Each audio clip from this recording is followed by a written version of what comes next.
Hello friends, study with Krishna channel में एक बार आपका फिर स्वागत है। हम प्लेट्यूज पे बात कर रहे थे और आज की इस क्लास में हम केंद्रीय उच्च भूमि यानी सेंट्रल जो हाईलैंड्स हैं इंडिया के, जिसमें खास करके हम मालवा का पठार का अध्ययन करेंगे और मालवा के पठार के ही एक्सटेंशंस जो है वो मेवाड़ एवं बुंदेलखंड के पठार के रूप में भी हम उनको भी डिस्कस करेंगे आज की क्लास में। तो देखिए, सबसे पहले तो हम इसकी लोकेशंस को मैप पे देख लेते हैं। अगर हम इंडिया के मैप को देखें तो ये आपका गुजरात का काठियावाड़ क्षेत्र है और इसके बाद आपका ये पेनिनसुलर इंडिया, और ये यहीं तक हमें ज़रूरत है क्योंकि हम यहाँ की बात करने वाले हैं। सिर्फ इतने ही मैप से हम सभी कुछ डिस्कस कर लेंगे। ये राजस्थान का एरिया और फिर आगे जा कर के पंजाब और आगे जम्मू कश्मीर, इतने ही इंडिया से हमारा काम चल जाएगा, इसलिए और आगे बनाने की ज़रूरत नहीं है। देखिए, यहाँ पर अगर हम बात करें केंद्रीय उच्च भूमि की, तो सबसे पहले हमने बताया था कि एक फाल्ट है, नर्मदा नदी का फाल्ट। अमरकंटक से नर्मदा निकलती है और वो एक भ्रंश घाटी में बहती है। उसी फाल्ट के सहारे जो भारत का ये पूरा पठार है ये टूटा हुआ है और इसका ढाल जो है वो अलग अलग हो गया है। तो देखिए, वो पूरी लोकेशन को आप समझ लीजिए। हमने पिछली क्लास में आपको आरावली पढ़ाया था। आरावली राजस्थान के क्षेत्र में फैली हुई एक श्रृंखला है। यहाँ पर खंबात की खाड़ी में एक रिवर आके गिरती है और वो है आपकी नर्मदा। ये नर्मदा नदी है। नर्मदा नदी के उत्तर में, उत्तर की तरफ अगर देखेंगे तो यहाँ पर एक आपको रेंज मिलती है जिसको विंध्य रेंज कहा जाता है। इस तरह से एक पर्वत श्रृंखला है, विंध्य रेंज के नाम से जाना जाता है, और आगे इसी में फिर कैमूर श्रेणी भी पाई जाती है। यह है विंध्य और यह है कैमूर। इसका नामांकन भी कर दें ताकि समझने में आपको आसानी रहे। ये कैमूर श्रेणी है और ये हमारी विंध्य श्रेणी है। अगर एक बार मैप पे आप अच्छी तरीके से चीज़ों को समझ लेंगे तो फिर ये कभी भूलेंगे नहीं और हर जगह आप इनका यूज करेंगे। किसी भी प्रश्न में आप इसको आसानी से फिट कर लेंगे। विंध्य श्रेणी का ही आगे एक्सटेंशन है कैमूर, और ये बिहार के सासाराम तक जो है ये फैली हुई है। पूरा यहाँ से गुजरात से लेकर के और बिहार के सासाराम तक ये विंध्य श्रेणियाँ पाई जाती हैं। जब विंध्य पे बात करेंगे तब हम इसको डिटेल में समझेंगे। अभी हम जो है आज मालवा पे बात करने वाले हैं, तो मालवा को आपको हम डिफाइन करेंगे। ये नर्मदा रिवर है। नर्मदा रिवर के बाद में आपको फिर से एक जो है पर्वत की श्रृंखला दिखाई पड़ेगी।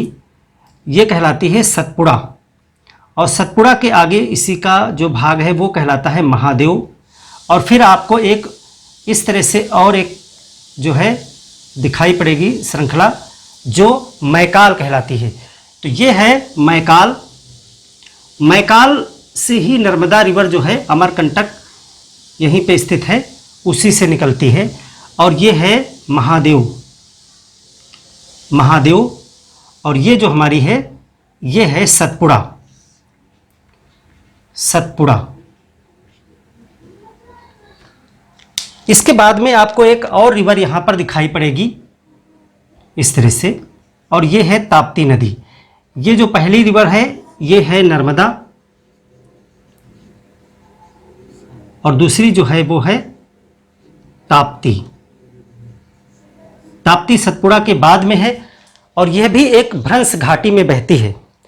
भ्रंश घाटी में बहती है तो इधर भी इसके एक पर्वत रेंज है सतमाला, और सतमाला का ही आगे विस्तार जो है वो अजंता।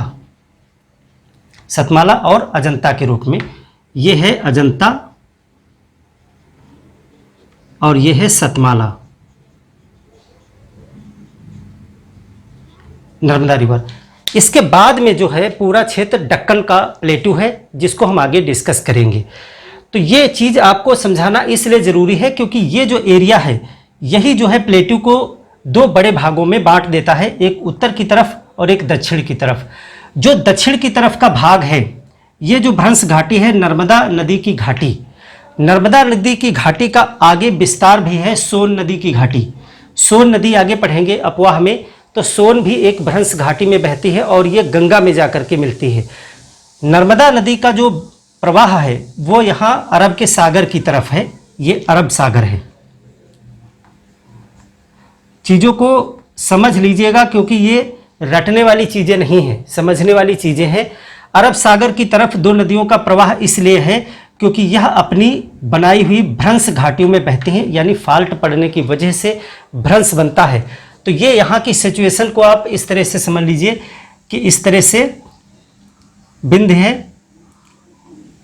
एक तरफ इसका ढाल मिलेगा, एक तरफ खड़ा कंगार मिलेगा जिसको घाट कहा जाता है, और फिर एक घाटी है, और फिर कड़ा जो है खड़ा एक कंगार है, उसके बाद में एक पर्वत, और फिर जो है एक पर्वत, और इस तरह से। तो ये जो है ये नर्मदा नदी घाटी है, नर्मदा, और ये जो है ये ताप्ती की घाटी है। तो ये वाला जो बीच का है, नर्मदा और ताप्ती के बीच में जो पर्वत है ये है आपका सतपुड़ा। और सतपुड़ा चूंकि दोनों तरफ भ्रंश पड़ने की वजह से बीच में एक भ्रंशोथ पर्वत की तरह है, तो ये क्या है, ये भ्रंशोथ पर्वत है। इसको हॉर्स्ट बोलते हैं, हॉर्स्ट। और इधर ये बिंद है, ये आपका है बिंध्य, बिंध्य रेंज, और ये है सतमाला। देखिए दो घाटियां बनती हैं ये तीन श्रेणियों की वजह से, एक में आपकी नर्मदा रिवर बह रही है, दूसरी में ताप्ती रिवर बहती है। और ये जो घाटियां हैं ये नर्मदा नदी घाटी और ये ताप्ती नदी घाटी के नाम से जानी जाती है। ये जो सकरा पूरा एक भ्रंश घाटी का क्षेत्र है, ये इसमें बहुत सारे बांध और परियोजनाओं को बाद में हम पढ़ेंगे, नर्मदा घाटी को डिटेल में डिस्कस करना है आपको। मालवा पे अगर हम बात कर रहे हैं आज, मालवा का पठार, तो उसकी लोकेशन कहाँ पर पड़ेगी उसको हम देखें। तो सबसे पहले आपको एक रेंज हमने यहाँ पढ़ाई थी जो गुजरात से लेकर के राजस्थान को पार करती हुई, हरियाणा को पार करती हुई दिल्ली तक एक रेंज ये है, ये है आरावली। आरावली, आरावली को हम पिछली क्लास में डिस्कस कर चुके हैं। अब ये जो एरिया बचता है बीच का, हमने बताया कि ये जो नर्मदा नदी की भ्रंश है इसकी वजह से प्लेटू जो है, ये पूरा एक प्लेटू है, पठार है, ये टूटा हुआ है, और इधर का प्लेटू जो है इसकी ढाल जो है उत्तर की तरफ है, इसकी ढाल किधर है, उत्तर की तरफ है, और यहाँ की ढाल जो है वो इधर बंगाल की खाड़ी की तरफ यानी दक्षिण पूरब की तरफ है। इसीलिए जितनी भी आप यहाँ पर नदियाँ देखेंगे वो सभी नदियाँ जो है वो बंगाल की खाड़ी तरफ जाती आपको नजर आएंगी, और जो आप इस बिंद के ऊपर की नदियां देखेंगे यानी उत्तर की तरफ की, वो सभी नदियां उत्तर की तरफ जाती दिखाई पड़ेंगी, क्योंकि यहां के क्षेत्र का ढाल जो है वो उत्तर की तरफ है। अब इस क्षेत्र को, ये जो आपका आरावली और बिंद के बीच का क्षेत्र है यही है मालवा। ये जो एरिया है पूरा, ये एरिया ये है मालवा।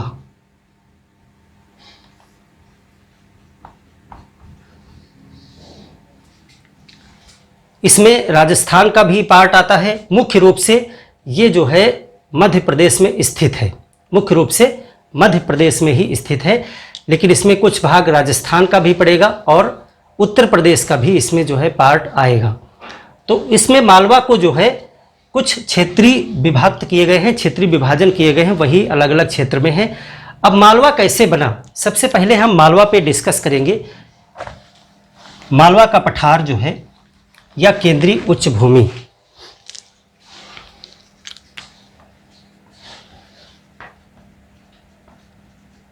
केंद्रीय उच्च भूमि, मालवा जिसको बोलते हैं। मालवा के ही जो कई आपको विभाजन मिलेंगे, जो आपका इधर राजस्थान की तरफ का क्षेत्र है इसको कहा जाता है मेवाड़। हमने आपको बताया भी था पिछली क्लास में, यह है मेवाड़ पठार, इसको राजस्थान की उच्च भूमि भी कहा जाता है। और इधर यूपी की तरफ और मध्य प्रदेश का एक पार्ट है, इसको कहा जाता है बुंदेलखंड का पठार।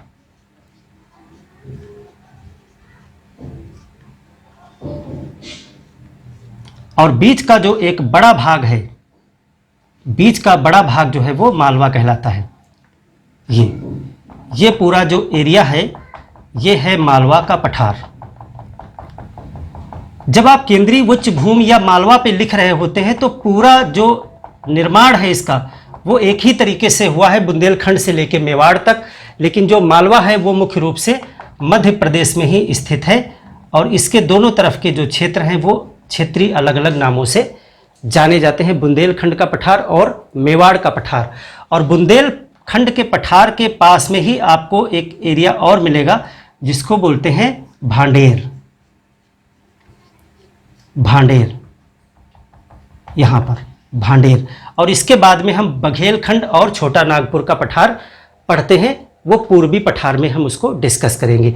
तो आज की इस क्लास में हम पूरा मालवा पे बात करेंगे। जो मालवा रीजन है यानी आरावली से लेकर के बिंद तक के बीच का जो एक पठारी क्षेत्र है, जो एक संप्राय मैदान है, रोलिंग प्लेन है, इसकी बात करेंगे पूरा डिस्कस, जिसमें मेवाड़ के पठार को भी हम डिस्कस कर लेंगे, बुंदेलखंड के पठार को भी डिस्कस कर लेंगे और भांडेर उसी का एक छोटा क्षेत्रीय हिस्सा है, उच्च भूमि वो भी है। तो मालवा में मुख्य रूप से हम मेवाड़ पढ़ेंगे, मेवाड़ है, और दूसरा जो मेन क्षेत्र इसका मालवा ही है, और बुंदेलखंड, इन्हीं पे बात करेंगे, बुंदेलखंड। तो इसकी लोकेशन देखिए, आरावली से लेकर के बिंध्य श्रेणी के बीच का क्षेत्र ये जो है मालवा कहलाता है। इसकी लोकेशन क्या हो गई आपकी, आरावली, सब चित्र से ही स्पष्ट है, आरावली से लेकर बिंध्य रेंज, बिंध्य श्रेणी के मध्य स्थित है। ये तीनों की बात की जा रही है, यानी टोटल मालवा की बात की जा रही है, केंद्रीय उच्च भूमि की। इसी को पूरा डिस्कस कर लेंगे। अगर आपको अलग से बुंदेलखंड या मेवाड़ पठार या फिर मालवा लिखने को आता है तब भी सभी के लक्षण सेम हैं, जो कुछ अलग विशेषताएं हैं उनको भी हम लास्ट में डिस्कस कर लेंगे, बाकी सभी में सेम डिस्क्रिप्शन रहेगा।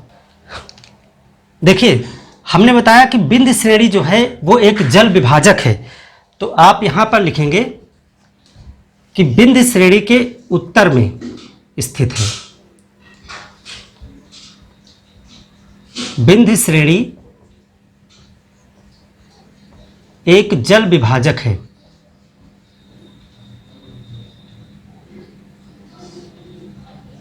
जल विभाजक का मतलब है कि इसके दोनों तरफ के जल के बहने की जो दिशा है वो विपरीत है। इसके उत्तर में, इसके उत्तर की नदियां उत्तर की तरफ प्रवाहित होती हैं, उत्तर की तरफ प्रवाहित होती हैं।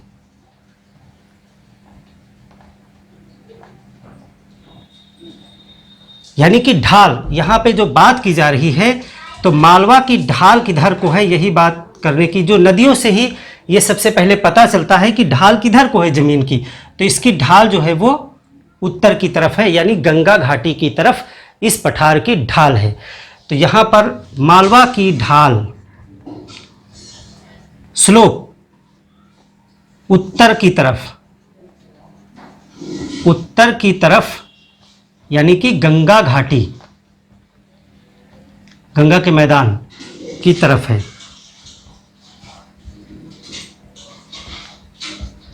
अब ये इस पठार का निर्माण कैसे हुआ होगा? ये जो पठार है ये लावा निर्मित पठार है, और लावा हमेशा जमीन के अंदर से निकलता है, यानी कि कहीं ना कहीं ज्वालामुखी उद्भेदन हुआ होगा, यानी ज्वालामुखी फटा होगा, उसी से ये लावा निकला होगा जिससे ये पठार का निर्माण हुआ। जैसे दक्कन प्लेटू भी आप देखेंगे, तो ये जो मालवा का पठार है ये भी दरारी उद्भेदन से बना हुआ है। तो इसका निर्माण कैसे हुआ है आप ये लिखेंगे, यह दरारी उद्भेदन, दरारी यानी कि इसको फिसर इरप्शन बोलते हैं, फिसर उद्भेदन। देखिए, ज्वालामुखी दो प्रकार से फटते हैं। एक तो पाइप यानी केंद्रीय उद्भेदन होता है जिसमें गोल छिद्र होता है, इस तरह से एक गोल छेद से निकलते हैं, उसके नीचे एक पाइप होती है, और इस तरह से वो पर्वत खड़ा कर देते हैं। इस पाइप से होकर के लावा जो है वो निकलता है चारों तरफ। इसको केंद्रीय उद्भेदन कहा जाता है, यानी जो है इसको वेंट इरप्शन बोलते हैं। वेंट इरप्शन, एक पाइप के द्वारा जो है लावा ऊपर आता है। और एक होता है फिसर, यानी कोई दरार है इस तरह से, और उसी दरार से जो है लावा इस तरह निकलता है। इसको बोलते हैं फिसर इरप्शन। क्या बोलते हैं? Fissure eruption. ज्वालामुखी वाले चैप्टर में इसको डिस्कस किया है। तो ये जो मालवा का पठार है वो फिसर इरप्शन से निकला है। कहीं एक जगह से लावा नहीं, बल्कि एक बहुत बड़ी दरार से ये लावा निकला है, इसीलिए इसको जो है फिसर इरप्शन वाला लावा कहा जाता है। तो यह दरारी यानी फिसर उद्भेदन से निकले लावा से निर्मित है। लावा से निर्मित है। लावा क्या होता है? जब जमीन यानी क्रस्ट के नीचे का जो मैग्मा है वो ऊपर आ जाता है, उसे लावा कहा जाता है। तो ये लावा से निर्मित है। और किस प्रकार का लावा है? अगर कोई लावा बहुत दूर तक फैल गया है, देखिए लावा की विशेषता होती है, लावा अगर जमीन के अंदर से निकलेगा तो वो तो इस तरह से या तो वो दूर तक फैल जाएगा, या तो आप देखेंगे गुंबदाकार इस तरह से, और या फिर बहुत ऊंचा इस तरह से बनेगा। तो यह निर्भर करता है कि लावा में सिलिका की मात्रा कितनी है, यानी लावा अम्लीय है या क्षारीय है। तो जिस लावा में सिलिका की मात्रा ज़्यादा होती है, लावा कई प्रकार के होते हैं, लिख भी लें आप जानकारी के लिए। लावा दो मुख्य रूप से हैं, बेसिक लावा, एक होता है बेसिक और एक होता है अम्लीय। बेसिक क्या होता है? बेसिक लावा जिसमें सिलिका यानी बालू कम होती है, बालू की मात्रा अगर कम है तो वो लावा कहलाएगा बेसिक, यानी कि इसमें सिलिका SI सिलिका कम होती है। कम होती है, कितनी कम होती है?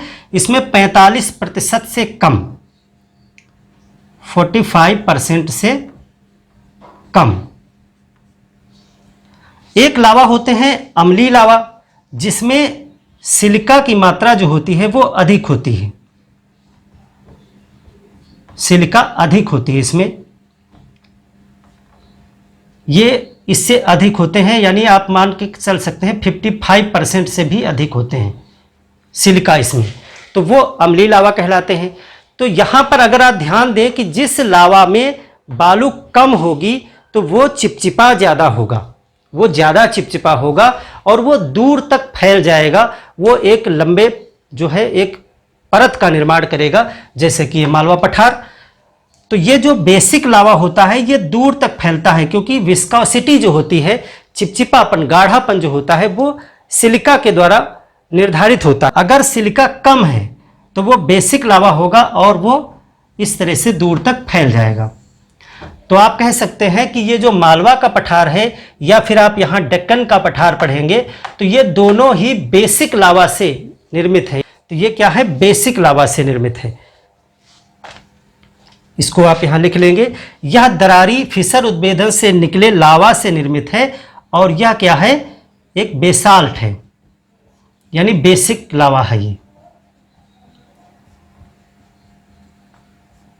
और बेसिक लावा अपने सिलिका की कम मात्रा होती है बेसिक लावा में। ये जो बेसाल्ट होता है, बेसाल्ट यानी लावा से निर्मित जो चट्टान होती है ये कठोर होती है। ये कठोर होती है, पोरस नहीं होती है, यानी इसमें जल जो है वो आसानी से प्रविष्ट नहीं हो सकता नीचे की तरफ, और इसको बहुत आसानी से तोड़ा और जोता भी नहीं जा सकता है। तो इस प्रकार का जहाँ कहीं भी पाया जाएगा, इतना आप नोट कर लेंगे, चाहे वो दक्कन के पठार पे हो चाहे वो मालवा की हम बात कर रहे हैं, तो ये जो है एक कठोर मिट्टी होती है, उपजाऊ होती है, लेकिन इसके अपक्षय अपर्दन से जो मृदा बनती है वो काली मिट्टी कहलाती है, उसको काली मिट्टी कहते हैं।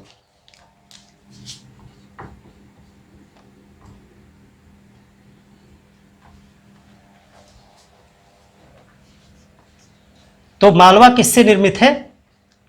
मालवा बेसिक या बेसाल्ट से बना है जो लावा निकला उसी से पूरा ये क्षेत्र डेवलप हुआ। तो इस क्षेत्र पे कोई भी जब चट्टान बन जाएगी, इस तरह से ये पहले लावा निकला होगा और इस तरह से ये फैल गया, इसके बाद ये ऊपर की परत टूटेगी क्योंकि प्रकृति का प्रभाव इसके ऊपर पड़ेगा। आप एक चैप्टर पढ़े होंगे अपक्षय और अपर्दन। तो अपक्षय की क्रियाएं होंगी, इसके ऊपर जो है बाहरी शक्तियां जो है काम करेंगी, जल बरसेगा, सूरज निकलेगा, ताप बढ़ेगा, दाब बढ़ेगा, कहीं कुछ होगा, कहीं कुछ जानवर, और बहुत से तरीकों से ये ऊपर की जो है चट्टान वो टूट जाएगी और इसके टूटने से इसके ऊपर मृदा का निर्माण होगा। इसके ऊपर क्या होगी, एक मुलायम चट्टान की परत बन जाएगी जिसको मृदा कहेंगे। तो अगर ये बेसाल्ट है, लावा से बना हुआ है, तो यहां पे जो मिट्टी बनेगी वो काली मिट्टी बनेगी, काली मृदा। मिट्टियों पे अलग चैप्टर करेंगे। तो काली मिट्टी एक प्रकार होती है जो बेसाल्ट लावा के टूटने फूटने से बनती है, लावा निर्मित मिट्टी होती है। तो यहां पे आपने लिखा कि मालवा बेसाल्ट से बना है, जिससे यहां पर काली मिट्टी का विकास हुआ है, काली मिट्टी का विकास हुआ है।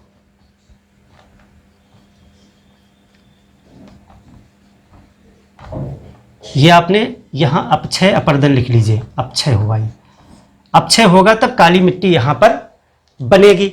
और काली मिट्टी की विशेषता क्या होती है, काली मिट्टी सिलिका की मात्रा कम है। अगर पृथ्वी की इंटरनल स्ट्रक्चर आप पढ़े होंगे, पृथ्वी के इंटरनल स्ट्रक्चर की अगर हम बात करें, तो जो लावा जितनी ज़्यादा गहराई से आता है, एक लावा अगर कम गहराई से आ रहा है और एक लावा अधिक गहराई से आ रहा है, ऊपर कहीं भी निकला हो, चाहे वो दक्कन में निकला हो, चाहे मालवा में निकला हो, चाहे किसी ज्वालामुखी में निकला हो, तो ज्वालामुखी नीचे से आया है तो कितनी गहराई से आया है इस पर निर्भर करता है कि उसका लावा कैसा होगा, किस प्रकार से। आपने जब internal structure of the earth पढ़ा तो वहां पे आपने देखा कि क्रस्ट की जो ऊपरी सतह होती है उसको कहा जाता है सियाल। इसको क्या कहते हैं, सियाल। और इसके जो नीचे की सतह होती है उसको बोलते हैं सीमा। सियाल और सीमा आपने पढ़ा होगा, सियाल पढ़ा होगा और सीमा पढ़ा होगा। और जो सबसे अंदर परत होती है, इस तरह से अगर बांट दें तो इसको कहा जाता है निफे। ये नाम क्यों रखे गए हैं, सियाल, सीमा और निफे। जो ऊपरी परत होती है सबसे ऊपर, यानी कम गहराई में सिलिका अधिक होती है और उसमें एल्युमिनियम होता है। सिलिका और एल्युमिनियम ज़्यादा पाया जाता है और उसी को मिला करके सियाल नाम रखा गया है, सिलिका और एल्युमिनियम, इसको सियाल कहते हैं। इसका मतलब है कि यदि कोई ज्वालामुखी कम गहराई से फटा होगा तो उसमें कौन सी चीज़ ज़्यादा होगी, उसमें सिलिका ज़्यादा होगी क्योंकि ऊपर सिलिका की मात्रा ज़्यादा है। और जब ज़्यादा गहराई से कोई ज्वालामुखी फटा होगा तो उसमें मैग्नीशियम, सिलिका और मैग्नीशियम ज़्यादा होता है, सीमा। तो सिलिका और मैग्नीशियम, यानी यहाँ पर सिलिका कम होगी, मैग्नीशियम वगैरह ज़्यादा होंगे और जो SI है वो कम होगा और यहाँ पे SI जो है वो ज़्यादा होगा। तो बेसाल्ट लावा जो होते हैं ये गहराई से आते हैं, क्योंकि ये गहराई से आते हैं, ये दूर तक अगर फैल गए हैं इसका मतलब इसमें सिलिका कम है। कैसे आप साबित करोगे कि ये लावा गहराई से निकला है? अगर गहराई से नहीं निकला होता तो ये दूर तक नहीं फैलता। दूर तक फैलने का कारण ये है कि ये गहराई से आया और इसमें सिलिका कम था। सिलिका कम था इसीलिए दूर तक फैल गया और इसका ताप भी ज़्यादा था, ये दूर तक आसानी से फैल गया। और इसके टूटने से जो मिट्टी बनेगी उसमें सिलिका कम होगी और मैग्नीशियम जैसे तत्वों की अधिकता होगी, यानी मैग्नीशियम, आयरन, इस तरह के जो हैवी मेटल्स हैं वो अधिक होंगे। क्योंकि जो जितना तत्व भारी होता है वो उतना ही पृथ्वी के गहराई की तरफ पाया जाता है, क्योंकि गुरुत्वाकर्षण जो है वो अंदर की तरफ है। आप यहाँ देख रहे हैं कि जो सबसे लास्ट वाली परत है उसमें निकिल और फेरस यानी कि आयरन अधिक है। यहाँ पर क्या है, आयरन अधिक है। आयरन यहाँ सेंटर में ज़्यादा क्यों है? क्योंकि आयरन भारी नीचे की तरफ जाएगा, केंद्र की तरफ जाएगा, क्योंकि पृथ्वी जब घूमती है तो जो जितना तत्व भारी होता है वो पृथ्वी में उतना ही गहराई की तरफ बढ़ता गया, क्योंकि शुरू में एक लिक्विड स्टेट थी और सिलिका वगैरह बहुत हल्के हैं, इसीलिए वो ऊपर की तरफ आ गए। साइंस भी इसी चीज़ को प्रूफ करता है कि यदि आप किसी चीज़ को घुमाएंगे तो भारी चीज़ें सेंटर की तरफ और हल्की चीज़ें बाहर की तरफ आएंगी। तो यही हुआ। ये पृथ्वी बहुत सालों से, करोड़ों अरबों सालों से घूम रही है, इसीलिए हल्के तत्व जो हैं वो पृथ्वी के ऊपरी क्षेत्र में पाए जाते हैं और भारी तत्व जो है वो नीचे पाए जाते हैं। तो ये बेसाल्ट जो है उसमें धात्विक चीज़ें ज़्यादा पाई जाएंगी। ये निश्चित है कि जो बेसाल्ट होगा उसमें धात्विक चीज़ें ज़्यादा पाई जाएंगी। यानी काली मिट्टी में क्या है? काली मिट्टी में एल्युमिनियम होता है, मैग्नीशियम होता है, पोटास होता है,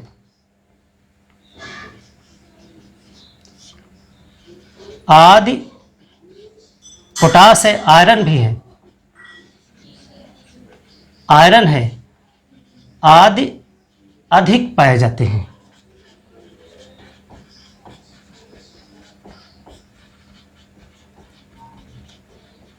काली मिट्टी में ये चीज़ें पाई जाएंगी और इसी वजह से जो है इसका रंग भी काला होता है, क्योंकि इसमें बहुत सारे धात्विक चीज़ें हैं, लेकिन इसमें नाइट्रोजन कम होगा। नाइट्रोजन और फास्फोरस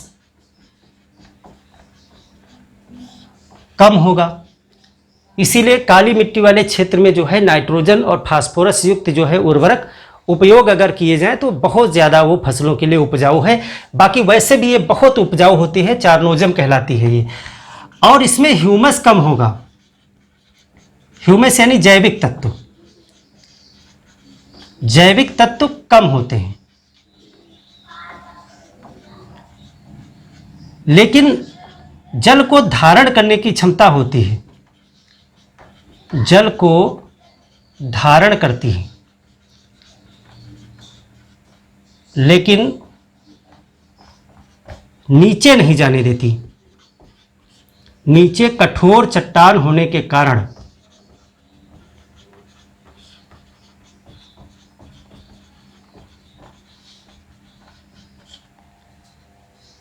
जल नीचे नहीं जा पाता। जितना ऊपर मुलायम मुलायम मृदा है उसमें तो जल पहुंच जाता है, वो चिपचिपी हो जाती है मिट्टी, वो बहुत उपजाऊ होती है कपास की खेती के लिए, चना है और इस तरह की जो है चीज़ें वहाँ पर बहुत तिलहन और दलहन यानी तेल वाली जैसे चीज़ें हैं और दाल वाली चीज़ें हैं, सोयाबीन वगैरह, इस सब चीज़ों का उत्पादन इसमें बहुत होगा। और जल नहीं नीचे पाया जाता है, इसमें जल अंदर प्रविष्ट ही नहीं हो पाता है, इसीलिए ये सब जो क्षेत्र है वो वहाँ पर वाटर टेबल यानी जो भूमिगत जल है वो बहुत कम पाया जाता है। इसीलिए ये सब क्षेत्र जो है वो पानी की स्कैर्सिटी यहाँ पर कमी पाई जाती है भूमिगत जल की, उस पर भी अभी हम डिस्कस करेंगे। अभी मालवा की मिट्टी आपने देखी, इस क्षेत्र की मिट्टी किस प्रकार की है? काली मिट्टी है और यहाँ पर लाल मिट्टी भी पाई जाती है, लाल मृदा भी पाई जाती है। बुंदेलखंड के क्षेत्र में अभी हम बात करेंगे, यहाँ लाल मिट्टी भी पाई जाती है। मेवाड़ के क्षेत्र में कुछ मरुस्थलीय मृदा भी पाई जाएगी, तो लाल मिट्टी भी पाई जाती है यहाँ पर। लाल मिट्टी यानी कि ये नीच चट्टानों से बनती है,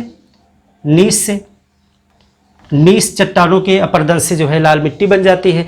और लाल मिट्टी यानी कि आयरन ऑक्साइड, आयरन ऑक्साइड की अधिकता।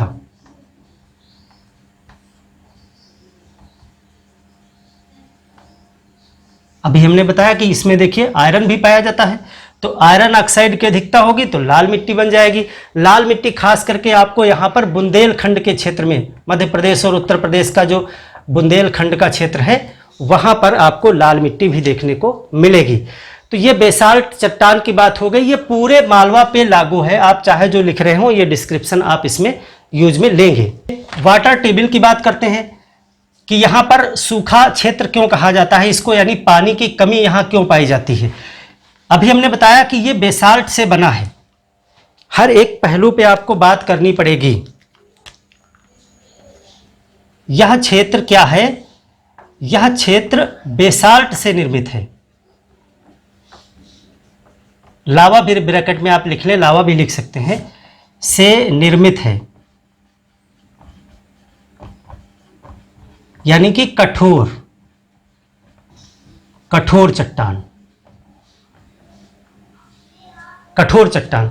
तो जब कठोर चट्टान होगी इस तरह से, पानी बरसेगा, रेनफॉल अगर होती है इस तरह से रेनफॉल होगी, तो ऊपर की मृदा में तो ये पानी जाएगा, जहाँ तक ये मृदा है मुलायम है, जुती हुई है, लेकिन ये नीचे जो है ये पानी नहीं जाएगा।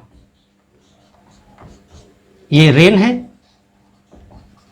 तो जब नीचे पानी नहीं जाएगा, क्योंकि यहां पर क्या है, यहां पे कठोर चट्टान है, लावा की बनी हुई कठोर चट्टान होने के कारण ये वाटर जो है नीचे नहीं जाएगा, कठोर परत, इसकी वजह से ज्यादा मात्रा में जल नीचे नहीं जा पाएगा। और यहां पर क्या होगा, भूमिगत जल की कमी, भूमिगत जल की कमी हो जाएगी। इसी वजह से जब यहां नदियां डेवलप होंगी, क्योंकि ये एरिया जो है वो 80 से 100 सेंटीमीटर रेन भी प्राप्त करता है, वार्षिक वर्षा, औसत 80 से 100 सेंटीमीटर वार्षिक वर्षा प्राप्त करेगा, मतलब भर की वर्षा है, बहुत वर्षा है। फिर भी यहाँ पर वाटर टेबल कम है। अगर आपसे क्वेश्चन किया जाए कि ये रीजन जो है वो अच्छी खासी बरसात भी प्राप्त करता है, मध्य प्रदेश का बुंदेलखंड का रीजन, फिर भी यहाँ पर जो है वाटर टेबल यानी भूमिगत जल का स्तर क्यों नहीं पाया जाता है ज़्यादा? तो इसलिए नहीं पाया जाता है क्योंकि यहाँ का नीचे बेसाल्ट का कठोर चट्टान है, जो पानी को ज़्यादा अंदर उतरने ही नहीं देता है, और इस पे नदियाँ डेवलप हो जाती हैं, नदियाँ डेवलप हो जाती हैं जो पानी को तेजी से बहा करके, देखिए या तो नर्मदा ताप्ती के रूप में पानी यहाँ ले आई, और या तो यहाँ पर आप देखेंगे बहुत सारी नदियाँ इस तरह से जो है डेवलप हो जाती हैं, जो उत्तर की तरफ यमुना की तरफ चली जाती हैं। ये सारी नदियाँ किधर को जाएंगी? इस तरह से। तो ये चट्टान कठोर चट्टान से निर्मित है, इसलिए वर्षा का जल ज्यादा नीचे नहीं जा पाता।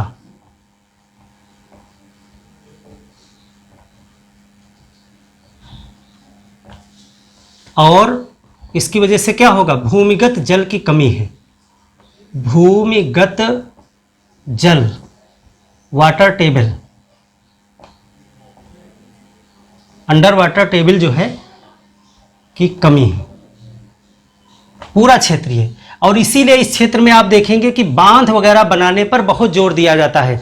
आप नर्मदा नदी पर देखेंगे, पूरा नर्मदा घाटी को हम पूरा डिस्कस करेंगे, इस पे बहुत सारे बांध बनाए गए हैं, सरदार सरोवर बांध, यश कुमार बांध, इंदिरा गांधी डैम, बहुत से डैम इस पे बनाए गए हैं, बहुत से डैम नर्मदा रिवर पे बनाए गए हैं, बहुत से डैम आपके चंबल घाटी पे बनाए गए हैं, चंबल नदी पे बनाए गए हैं। और नदियों को जोड़ने वाली परियोजना भी जो है मध्य प्रदेश सरकार के द्वारा बहुत ज़्यादा चलाई जाती है। तो ये चीज़ें इसलिए हैं यहाँ पर क्योंकि पानी को अच्छी तरीके से उपयोग किया जा सके।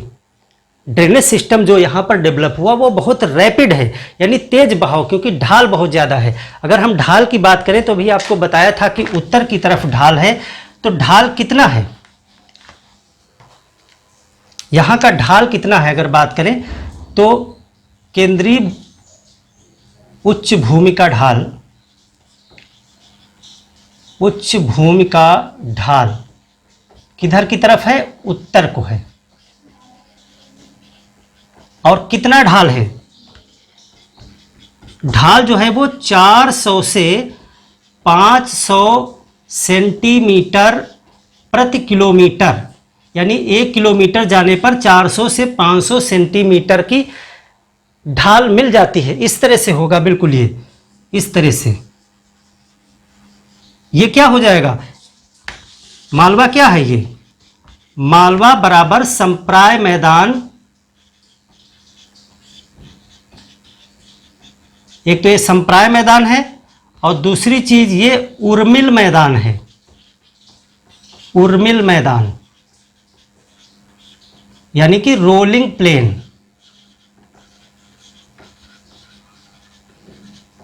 क्या होता है दोनों चीजें, ये जो पूरा सेंट्रल हाईलैंड है ये उर्मिल मैदान है, यानी कि यहां पर एक तो ढाल बहुत ज्यादा है इसलिए इसको उर्मिल मैदान कहा जाता है, यानी ढाल लगातार बढ़ती चली जाती है, रोलिंग जो स्लोप है वो रोलिंग डाउन हो रहा है, यानी बहुत ज्यादा ढाल है। किधर की तरफ, उत्तर की तरफ, इसीलिए चंबल, बेतवा, केन, सोन ये सब नदियां गंगा की तरफ बहुत तेजी से जाती हैं और गहराई में अपरदन करती हैं। अगर कोई नदी तेज गति से प्रवाहित होगी तो वो चौड़ाई में नहीं काटेगी, वो नदी गहराई में काटेगी। तो ये गहराई में अपरदन ज़्यादा करती हैं, चौड़ाई में अपरदन कम करती हैं, यानी कि यहाँ की नदियाँ गली अपरदन करती हैं। गली अपरदन, उसको भी नदियों पे बात करेंगे वहाँ की। और संप्राय मैदान क्या होता है, देखिए मैदान दो तरीके होते हैं, हमने मालवा को बताया पूरा संप्राय मैदान है। तो मैदान जो होते हैं वो एक मैदान होता है संप्राय और एक होता है जलोढ़ मैदान। इस तरह लिखिए, मैदान एक होता है जो अपरदन से बनता है, अपरदन निर्मित, और एक होता है जो निक्षेप से बनता है।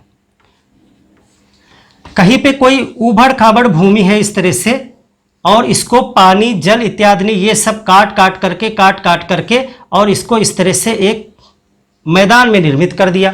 तो ये जो है पटान से नहीं बना है, ये कटान से बना है, यानी कि ये अपरदन के द्वारा बनाया गया है। तो जो अपरदन निर्मित होते हैं उनको संप्राय मैदान कहा जाता है। संप्राय मैदान यानी नदियों के द्वारा किसी जमीन को काट काट करके, किसी ऊंचे क्षेत्र को काट काट करके उसे समतल कर दिया जाता है मैदान की तरह, तब उसे संप्राय मैदान कहते हैं। तो ये एक ऊंचा क्षेत्र था, इसको नदियों के द्वारा काट करके बराबर कर दिया गया है एक मैदान की तरफ, तो वो जो है संप्राय मैदान है, पठार। और जो निक्षेप वाले होते हैं, निक्षेप निर्मित, निक्षेप निर्मित का मतलब ये है कि अगर कहीं से नदियों ने पर्वत को काटा है, मान लिया ये काट के यहाँ बराबर कर दिया है, तो नदियाँ किसी ढाल की तरफ जाएंगी और कहीं ना कहीं जा पर करके उस सारे पदार्थ को जमा करेंगी, पाट देंगी जा करके, तो वहाँ भी एक निर्माण हो जाएगा मैदान का। वो मैदान जो है जलोढ़ मैदान या निक्षेप निर्मित मैदान होता है, उसको जलोढ़ मैदान कहा जाता है। यानी कि ये पटान से निर्मित होता है, एक जगह मिट्टी काटी और दूसरे जगह जा करके इस तरह से पाट दिया, तो वो भी एक मैदान बन जाता है। तो जो अक्सर संप्राय मैदान होते हैं वो पठारी क्षेत्र के कटान या ऊंचे क्षेत्र के कटान से बनते हैं और वहां ढाल तीव्रता में पाई जाती है, इस तरह से ढाल होती है, तो वो रोलिंग प्लेन कहलाते हैं। क्या? रोलिंग प्लेन, उर्मिल मैदान। उर्मिल मैदान का मतलब है तीव्र ढाल वाले मैदान जिसमें बीच बीच में जो है उठी हुई कुछ चट्टानें पाई जाती हैं, कुछ छोटे छोटी चपटी पहाड़ियां भी पाई जाती हैं उर्मिल मैदान में। तो यहाँ पे इतनी ढाल है। और गंगा के मैदान की ढाल कितनी है? गंगा के मैदान की ढाल अगर हम बात करें तो पीछे हमने बताया था गंगा मैदान की ढाल, गंगा मैदान की ढाल जो है वो 20 से 30 या मैक्सिमम 50 सेंटीमीटर प्रति किलोमीटर है। देखिए यहाँ पे 400 सेंटीमीटर से 500 सेंटीमीटर 1 किलोमीटर में अंतर आ जाता है, और गंगा मैदान की ढाल जो है वो मैक्सिमम 50 सेंटीमीटर, यानी कि इस तरह से होगा। ये आपको बहुत दूर तक पता ही नहीं चलेगा कि ये ढाल भी हो रही है, क्योंकि 1 किलोमीटर जाओगे 20 सेंटीमीटर का अंतर पड़ेगा तो वो पता ही नहीं चलेगा, और 1 किलोमीटर जाओगे और 500 सेंटीमीटर का अंतर आ जाएगा तो वो पता चलेगा आपको कि ये ढाल है। तो ये ढाल बहुत कम है, और ये जा करके आगे तो गंगा का मैदान ही है। आगे यहाँ जब यूपी में पहुँचोगे आप तो यहाँ तो गंगा का मैदान ही है। तो क्या होगा, ये चीज़ मैं समझाने की कोशिश आपको कर रहा हूँ कि फिर आगे ये नदियाँ जा करके अचानक से अपना जो मलबा है वो डिपॉजिट करना शुरू कर देंगी। देखिए इस तरह से एक ऊंची भूमि है और इस तरह से ढाल है, और गंगा के मैदान में पहुँच के ऐसे हो गया। तो यहाँ तक तो नदी जब आएगी, इस तरह से नदी आएगी तो बहुत तेज आएगी, इस तरह से। और यहाँ पर आने के बाद में अचानक जो है ढाल मंद हो गई, गंगा के मैदान में नदियाँ पहुँच गई, ये सभी चंबल वगैरह यमुना के पास पहुँच गई। तब वहाँ पर क्या होगा, फिर यहाँ पर ये डिपॉजिट करना शुरू कर देंगी अपना मटेरियल यहीं पर। क्यों डिपॉजिट करना शुरू कर देंगी बताइए? क्योंकि किसी भी नदी का जो मलबा ढोने की शक्ति होती है वो उसके वेग पर ही तो निर्भर है। जब तक तीव्र ढाल मिलेगा तो उसमें आप चाहे मोटे मोटे कंकड़ पत्थर मिट्टी डाल दीजिए, वो सब बहाकर लेकर जाती हुई चली जाएगी। तो जहां तक तीव्र ढाल मिलता है वहां तक नदियां तो अपने मलबा को ढोती हैं, और उसके बाद जैसे ही गंगा का मैदान स्टार्ट होता है तो नदियां अपने ढोए जा रहे मलबे को वहां पर डिपॉजिट करना शुरू कर देती हैं। क्योंकि जब तक नदी को वेग मिलता है तो वह अपने साथ जो है अपरदित पदार्थ को तेजी के साथ लेकर चलने में सक्षम होती है। यानी किसी भी नदी की परिवहन करने की जो शक्ति होती है वह उसके वेग पर निर्भर करती है।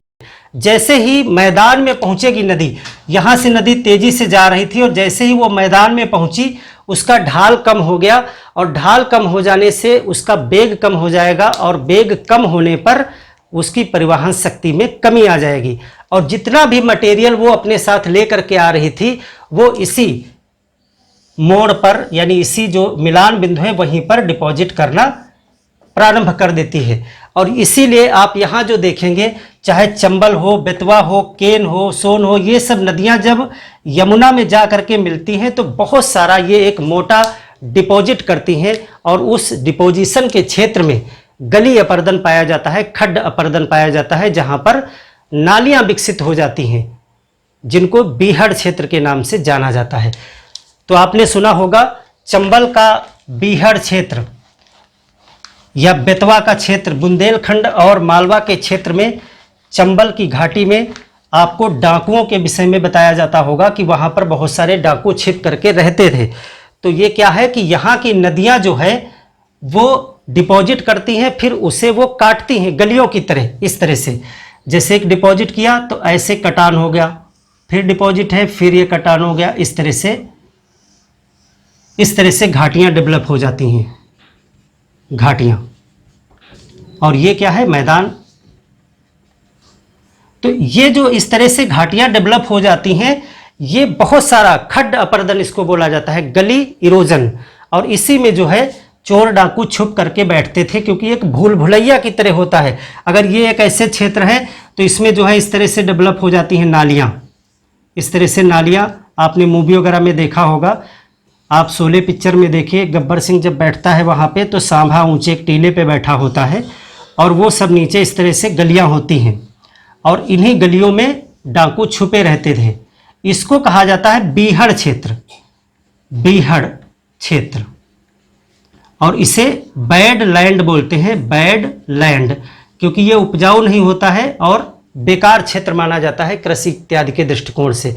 तो बैड लैंड इसको बोलते हैं, बीहड़ भी इसको कहा जाता है। तो ये यहाँ की जितनी भी नदियाँ हैं वो सब बैड लैंड का निर्माण करती हैं। यहाँ बुंदेलखंड के क्षेत्र में, मालवा के क्षेत्र में आपको बैड लैंड दिखाई पड़ेंगे।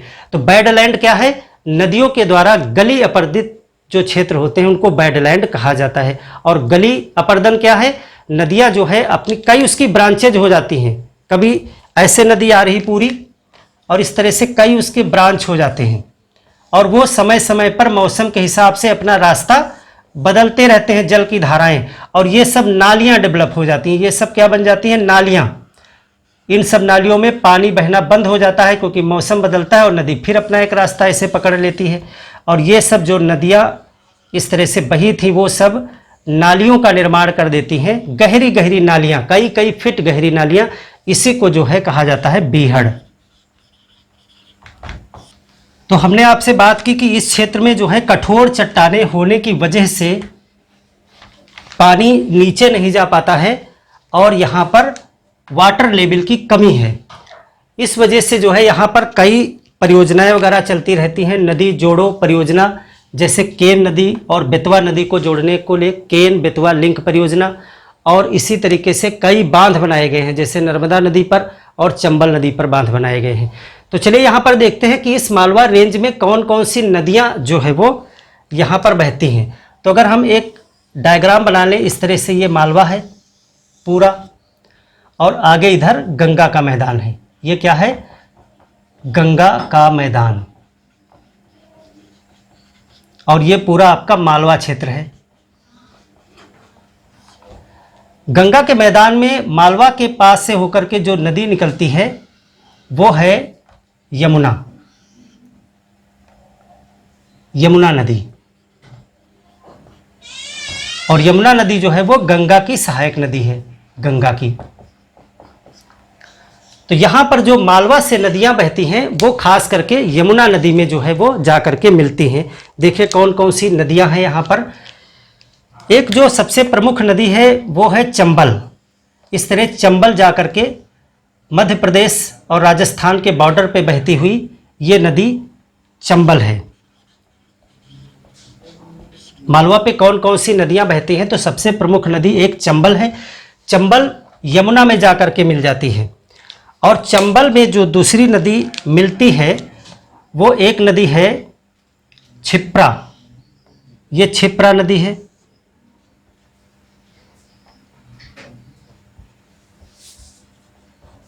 क्षिप्रा, क्षिप्रा के बाद में एक नदी इसमें और मिलती है, काली सिंध। ये कौन सी है? काली सिंध है।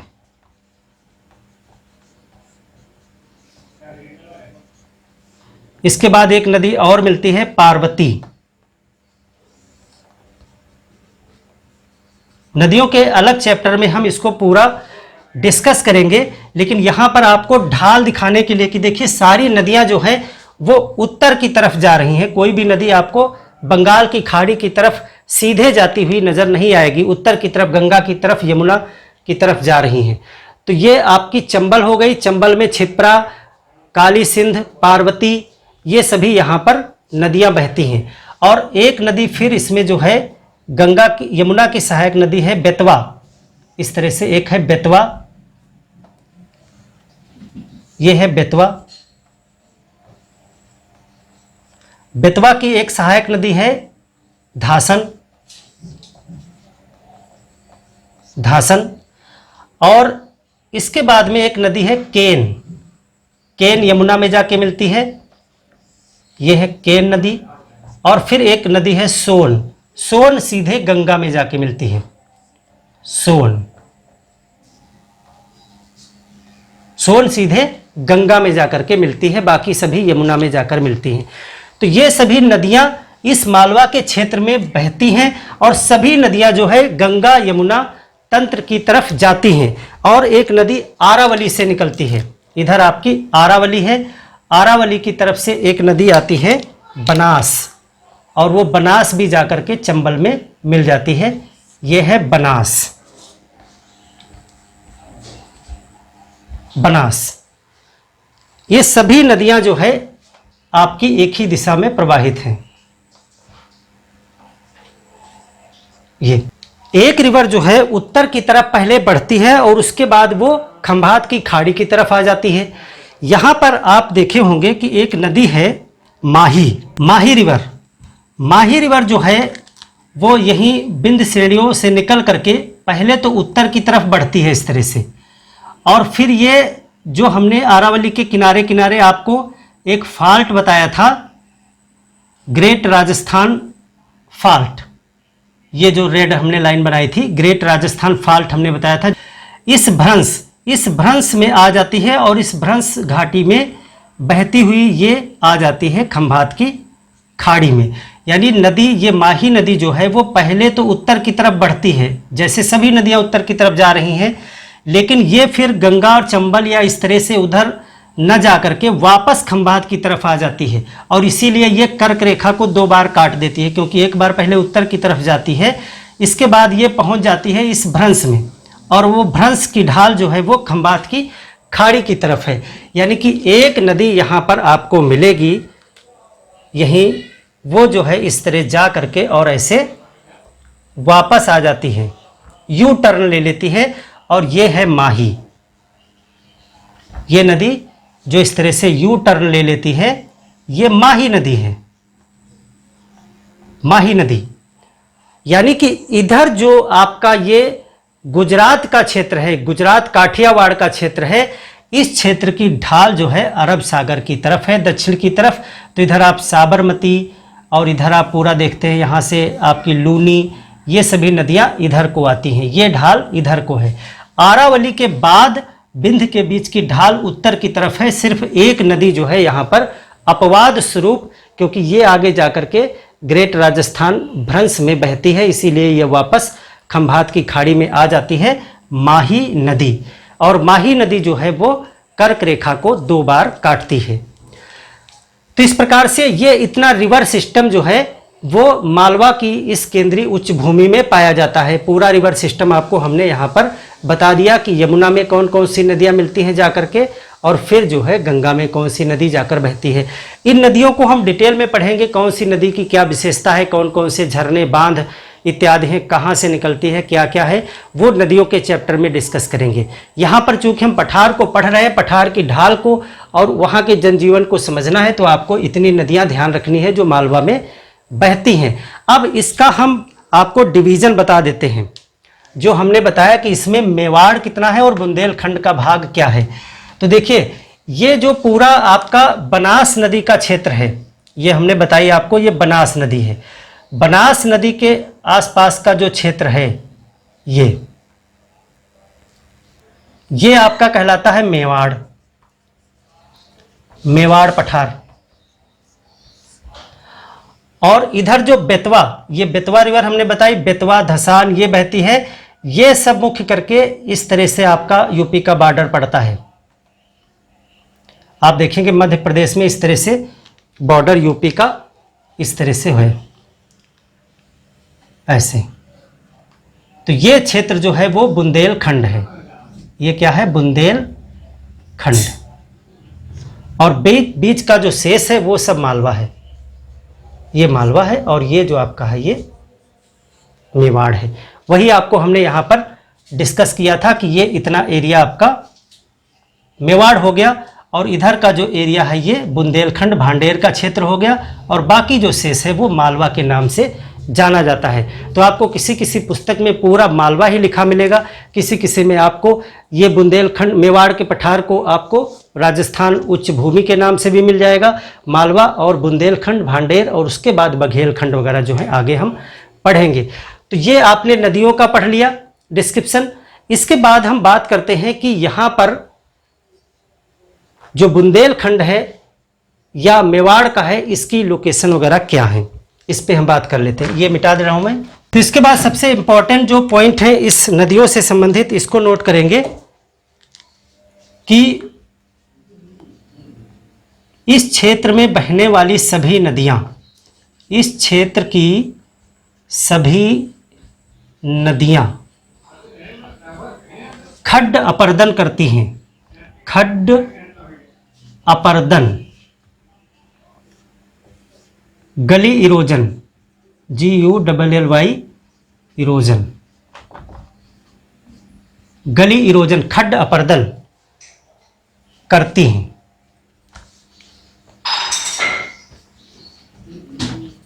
और इससे बीहड़, बैडलैंड का निर्माण होता है।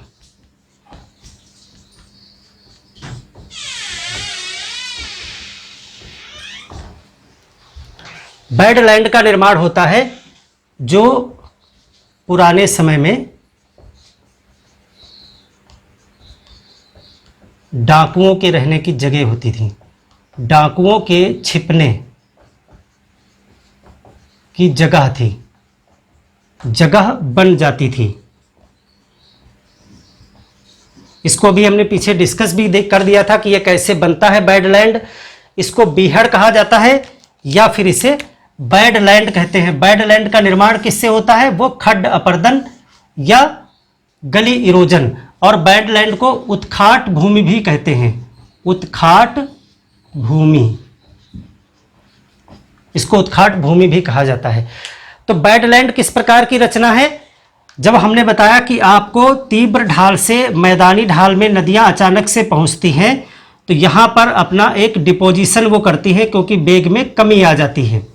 और फिर इसी डिपोजिशन को चंबल की घाटी वगैरह से बहुत सारा बालू सिल्ट वगैरह निकाला जाता है, इसी को वो काटती हैं। मान लेते हैं कि ये क्षेत्र डेवलप हो गया, फिर इसी को वो गलियों के रूप में काट देती है। इस तरह से बहुत सारी गलियां बन जाती हैं इसमें, इसी को गली अपर्दन कहा जाता है।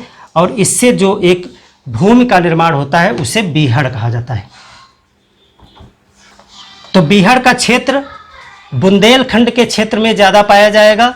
यहीं जहाँ से नदियाँ अपने अंतिम यमुना से मिलने वाले क्षेत्र में पहुँचती हैं, वहाँ पर जो बीहड़ का विस्तार है वो अधिक पाया जाएगा, क्योंकि इसी क्षेत्र में ढाल पे जा करके वो अपना डिपॉजिट करती हैं और फिर उसी डिपॉजिट को काट काट करके बीहड़ क्षेत्र का निर्माण करती हैं। तो यहाँ पे अब अलग जो हमारा डिवीज़न है इसको भी हम समझ लेते हैं कि मालवा को जो 3 भागों में हमने बांटा उसमें कौन कौन सी अलग अलग विशेषताएं हैं। तो पहली हेडिंग जैसे कि मेवाड़ का पठार। मेवाड़ का पठार, तो मेवाड़ का पठार यहाँ पर देखें, मेवाड़ का पठार हमने बताया कि आपका आरावली से लगा हुआ है और मालवा की पठार तक फैला हुआ है। तो इसका विस्तार क्या है? आरावली, आरावली से मालवा तक, मालवा पठार तक। देखिए वैसे मालवा ये पूरा मालवा ही है, लेकिन अगर 3 हम भागों में बांट कर देखें तो आरावली से लेकर के मालवा पठार तक क्या है? ये मेवाड़ पठार कहलाता है। मेवाड़ पठार, पठार कहाँ कहाँ फैला है? मुख्य रूप से राजस्थान में है ये, मुख्य रूप से राजस्थान। देखिए जब आप लिख रहे होंगे सिर्फ मेवाड़ के पठार पे या सिर्फ मालवा पे या सिर्फ बुंदेलखंड के पठार में, तो जो कहानी अभी तक पूरी हमने आपको बताई वो विशेषताएं तीनों में पाई जाती हैं। उसके अलावा जो अतिरिक्त आपको लिखना है तो आरावली से मालवा पठार तक मेवाड़ पठार है, मुख्य रूप से राजस्थान, और विस्तार इसका और कुछ विस्तार कहाँ है? एमपी में भी है। और इस मेवाड़ के क्षेत्र की प्रमुख नदी कौन सी है? बनास। मुख्य नदी, मुख्य नदी बनास है।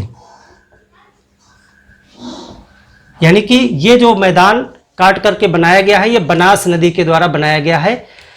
इसके बाद में एक नदी माही भी आती है इस क्षेत्र में, और माही नदी जो है वो राजस्थान भ्रंश में होकर के ये खंभात की खाड़ी की तरफ चली जाती है। मुख्य नदी कौन सी है? बनास।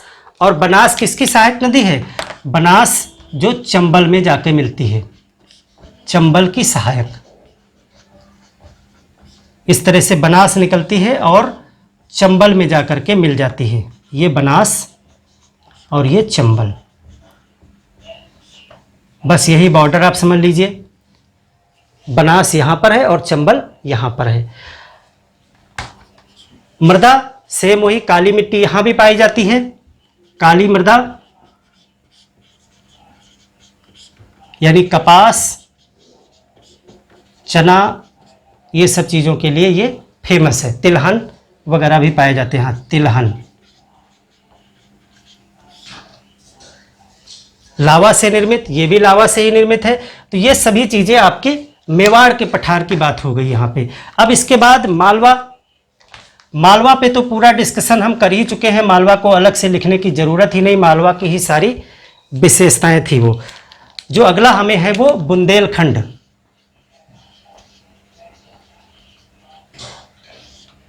बुंदेलखंड पठार। बुंदेलखंड की लोकेशन कहाँ है? उत्तर प्रदेश और मध्य प्रदेश में। तो इसको आप कह सकते हैं कि बघेलखंड और मालवा के बीच में जो है बुंदेलखंड पठार पाया जाता है। पहला पॉइंट हो गया मालवा पठार, पठार से, पठार और बघेलखंड के बीच में, बघेलखंड के बीच में, यानी कि आप इस तरह से आप कुछ बना सकते हैं। ये मेवाड़ होगा, ये मालवा होगा, ये बुंदेलखंड होगा, ये बघेलखंड होगा। ये क्या है? मेवाड़। लोकेशन लिखने के लिए ये है मालवा, ये है बुंदेलखंड और ये है बघेलखंड। और इसके बाद में जो पड़ेगा वो होगा छोटा नागपुर। तो ये क्रम है। जब आप बुंदेलखंड के विषय में लिख रहे हैं तो मालवा और बघेलखंड के बीच में है बुघेलखंड, बुंदेलखंड। तो इस तरह से आप लोकेशन यहाँ पर दिखा सकते हैं। अगला जो इसमें है, मालवा पठार का ही भाग है, सभी नदियाँ आती हैं, लेकिन मुख्य रूप से बेतवा और धासन नदी का क्षेत्र है ये बुंदेलखंड। तो बुंदेलखंड क्या है, इसमें मुख्य नदी कौन सी है?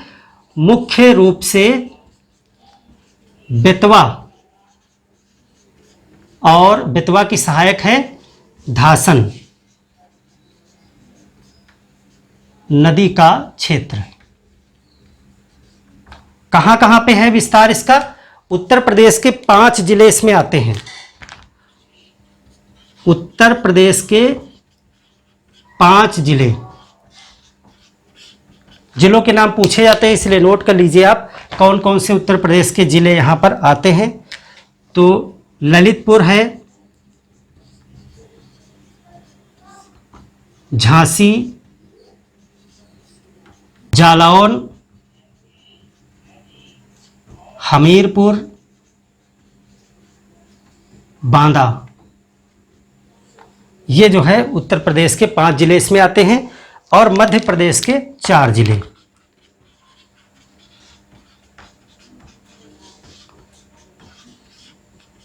मध्य प्रदेश के 4 जिले मुख्य रूप से कौन कौन से आते हैं इसमें? दतिया, टीकमगढ़, छतरपुर और पन्ना। ये जो है 4 जिले मध्य प्रदेश के। यानी कि आप कह सकते हैं कि उत्तर प्रदेश में और मध्य प्रदेश में ये जो पठार है, बुंदेलखंड का पठार, वो स्थित है। और बुंदेलखंड के पठार के क्षेत्र में जो है उत्खाट भूमियां भी पाई जाती हैं। यानी यहाँ भी क्या है? बीहड़ पाया जाता है। तो इस प्रकार से बुंदेलखंड, मेवाड़ और इन सब पे आपने पूरे बात कर ली। अब देखिए, जल, समस्त क्षेत्र जो है वो जल की कमी से जूझ रहा है। पूरा जो क्षेत्र है ये मालवा का, चाहे वो मेवाड़ हो, चाहे वो अरावली के बाद का जितना भी ये क्षेत्र है, ये सब जल की कमी से जूझता है। ऐसा नहीं कि बारिश नहीं है, लेकिन भूमिगत जल यहाँ पर नहीं है। जब तक वर्षा होती है, नदियों में, झीलों में, तालों में पानी रहता है, तब तक तो ठीक है, लेकिन बरसात के बाद में जो है यहाँ पर जल की बहुत ज़्यादा कमी हो जाती है। तो आप लिख सकते हैं कि यह पूरा क्षेत्र यानी मालवा भूमिगत जल की कमी से ग्रस्त है। भूमिगत जल की कमी से ग्रस्त है। अभी पीछे हमने बता भी आपको दिया कि भूमिगत जली जो वाटर लेवल है वो क्यों नहीं बढ़ पाता है, क्योंकि ये बेसाल्ट से निर्मित चट्टान है। इसलिए यहाँ पर जो है जल संरक्षण के, जल को रिजर्व करने के बहुत सारे प्रयास किए जाते हैं। तो इसलिए क्या है? इसलिए यहाँ पर नदियों पर बांध,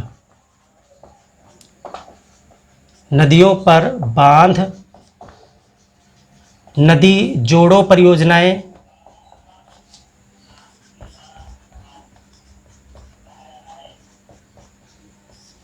अधिक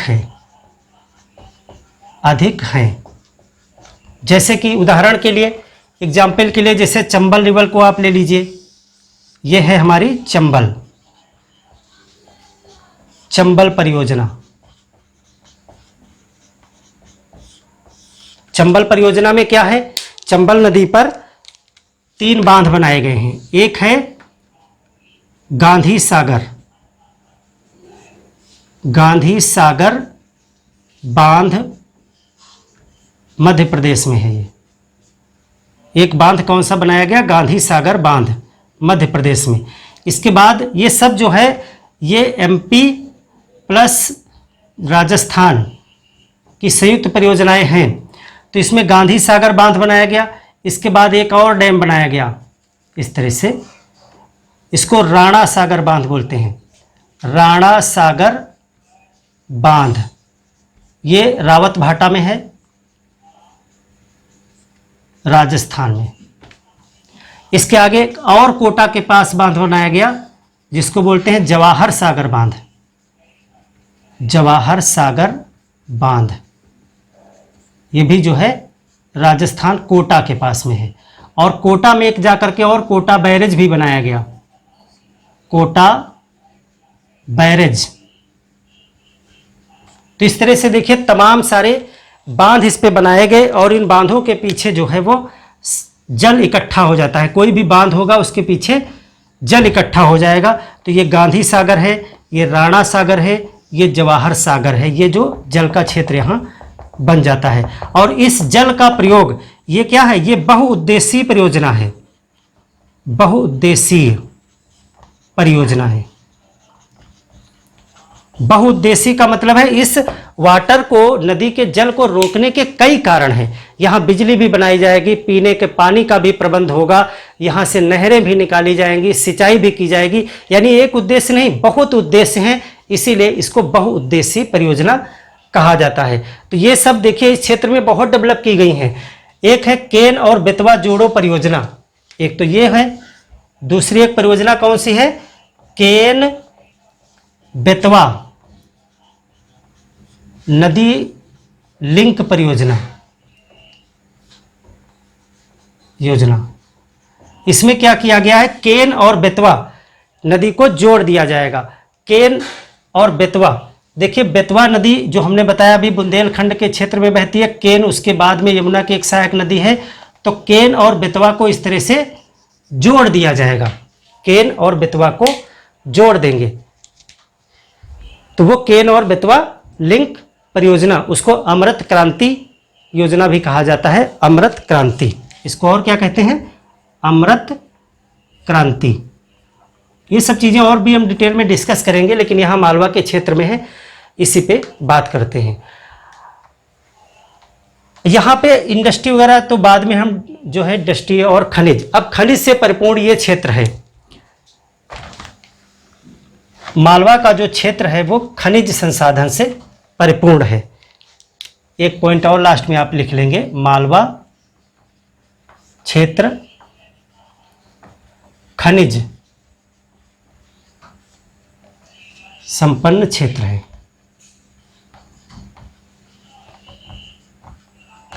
कौन कौन से क्षेत्र पाए जाते हैं इसमें, जैसे तांबा, यहाँ पे तांबा पाया जाता है, चांदी, आयरन, अभ्रक आदि। और फसलें कौन सी होती हैं यहाँ पे, कपास, चना, दलहन, सभी दालें, तेल वाले यानी तिलहन आदि यहाँ पे उत्पादित किए जाते हैं। इस सभी क्षेत्र में, पूरा जो मालवा का क्षेत्र है उसमें इसी की अधिकता पाई जाएगी। तो इस प्रकार से इस चैप्टर में हमने मालवा के पठार यानी केंद्रीय उच्च भूमि का जो है विवरण देखा, और इसके बाद हम विंध्य पे बात करेंगे और नर्मदा घाटी, सतपुड़ा, सतमाला वगैरह को देखेंगे। फिर हम आगे दक्कन का पठार या छोटा नागपुर पठार जैसा भी चैप्टर होगा उसको हम डिस्कस करेंगे। तो मिलते हैं एक और बेहतर क्लास में, तब तक के लिए धन्यवाद।